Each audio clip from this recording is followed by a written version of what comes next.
Welcome back. In this lesson, we're going to talk about matched grip. Now, matched grip is a type of stick technique where both hands should basically look the same. Now, this is opposed to traditional grip where the left hand, in most cases, looks like this. But we're going to deal with that in another lesson. This video is all about the different options when it comes to matched grip. Now, if you are a traditional grip player, you can keep watching this because we're going to talk about the different options for your right hand, or whichever hand does not do the traditional grip. But again, this is all about matched grip today, and basically there's three options or three different schools of matched grip, and we'll go through those now.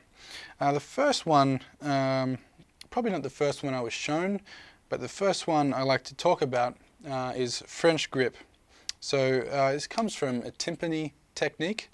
Not sure when, but the French timpani player would typically play with his thumbs on top of the stick, fingers underneath the stick, and would drive into his timpani, or today his snare drum, by pushing down with the thumb.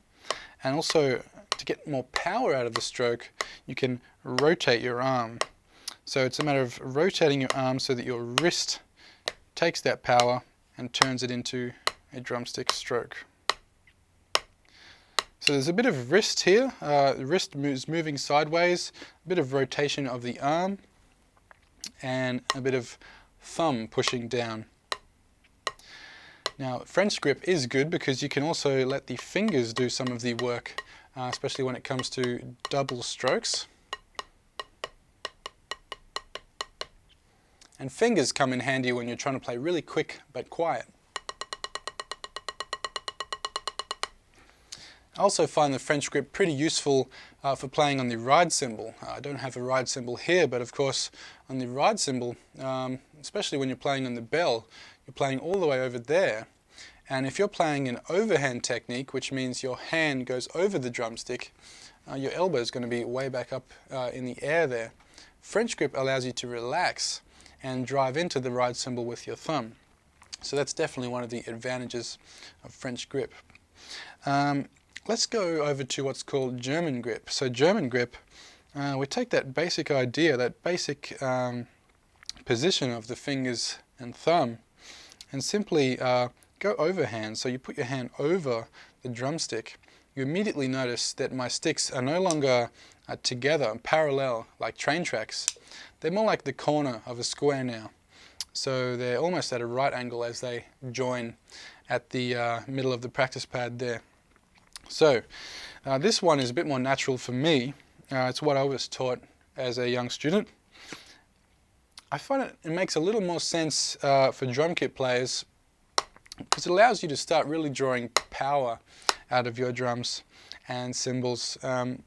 It's more about the way the arms and the wrists work. A basic sort of medium volume German grip stroke basically consists of a flick of the wrist. And so, of course, with the wrist on its side in that French grip style, you can only move it so far. In German grip, we're using the wrist naturally, and we've got that full, basically 180 degrees of motion there, and a lot of power. So I think French grip is like shaking someone's hand. German grip, you're waving them goodbye.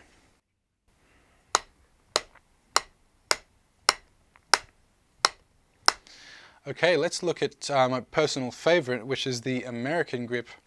And American grip is sort of a hybrid between the two. American grip makes use of the wrist stroke of German grip, and it is an overhand sort of grip. But what we're going to do is slightly change the angle of the hand so that the stick now has more travel up in between, all the way up to where the thumb meets the palm. And that's the key to American grip, because American grip is the grip that makes most use of a rebound, and that's what it's all about. Now, the other advantage of American grip is that the fingers can tuck in underneath the stick while we still play overhand with our hand over the stick, and that allows you to combine wrist and finger strokes. And some people say that's the real key to American grip, using the power of the wrist while still having the finesse of the fingers there when you need it. So again, French grip, train tracks, parallel train tracks, thumb on top, driving into the practice pad. German grip, right angles, tips of the sticks meeting in the center of the pad, big powerful wrist strokes.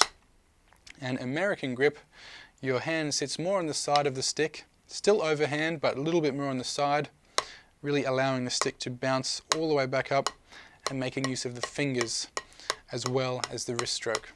So I hope you've enjoyed this lesson on the different sorts of matched grip techniques. Practice hard, and I'll see you in the next lesson.